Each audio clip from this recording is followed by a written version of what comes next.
C'est parti, bienvenue, je suis Maë, votre coach en santé holistique. On va parler dans cet épisode de l'alimentation intuitive et de la faim. Donc l'alimentation intuitive, c'est une alimentation qui peut être utile dans le cas de troubles alimentaires ou d'alimentation émotionnelle par exemple. On rentre dans le vif du sujet. Et cette approche, elle a été créée par le docteur Zermati, qui a écrit un livre très bien sur le sujet que je vais vous mettre en descriptif. Et cette approche se base sur trois grands principes. En fait, selon ce docteur, il est tout à fait possible de manger normalement, comme un mangeur normal, de manger en étant en paix, en relation d'amour et de simplicité avec la nourriture, comme si c'était un jeu, comme quand on était enfant et qu'on jouait à la dinette. Et il est possible d'aller vers ou de garder son poids d'équilibre, qui est notre poids naturel, on en parlera tout à l'heure, en suivant tout simplement trois grands principes. Donc avant de vous parler de ces principes, je vais parler du poids d'équilibre dont j'ai parlé. Donc le poids d'équilibre, tout simplement, c'est le poids dans lequel notre corps se sent bien. C'est le poids qu'on peut dire notre poids de forme. Donc malheureusement, parfois, à force d'avoir fait des régimes ou d'avoir fait des crises, parfois ce poids est déséquilibré. Malheureusement ou pas, c'est la vie.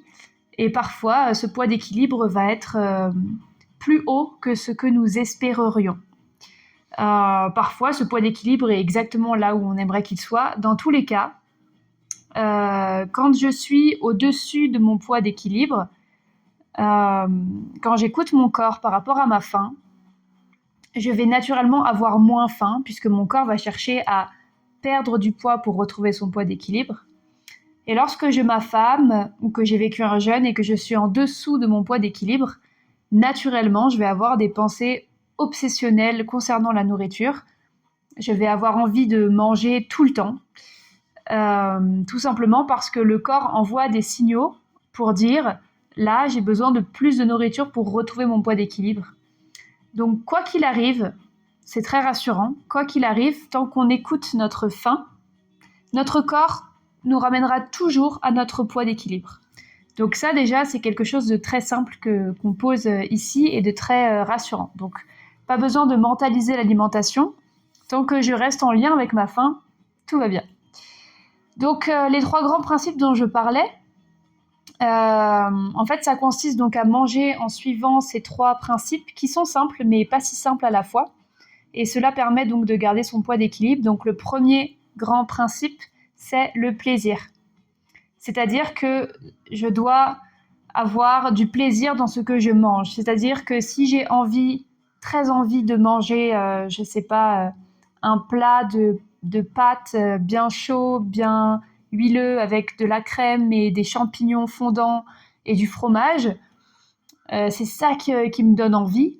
Et que je vais manger à la place une salade verte avec du maïs, je vais pas avoir de plaisir parce que c'est pas ce que j'ai envie de manger et du coup je vais pas apprécier ce que je suis en train de manger. Donc la notion de plaisir, de vraiment apprécier, c'est très important.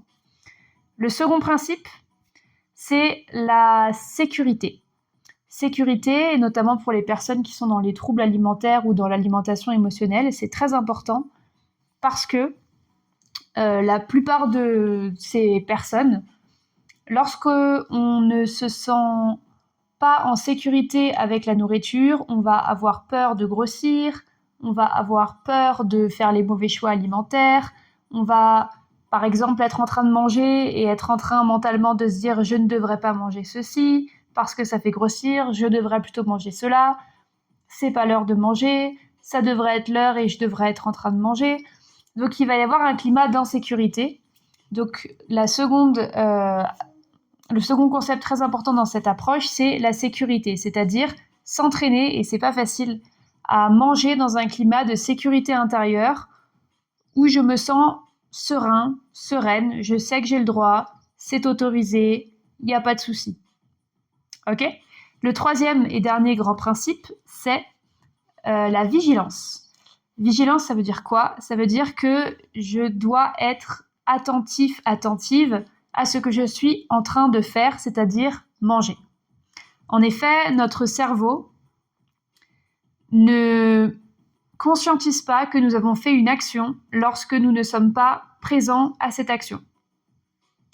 Donc, tout simplement, si je mange et qu'en même temps je suis en train de penser à autre chose, ce que je devrais manger d'autre par exemple, ou le prochain repas, ou la séance de sport que je vais faire juste après, ou emmener mes enfants chez le babysitter, si je suis pas là en train vraiment d'être consciente à ce qui se passe, le cerveau ne va pas enregistrer l'information et c'est comme si quelque part on n'aura pas vraiment mangé, donc notre sensation de faim, de satiété sera changée.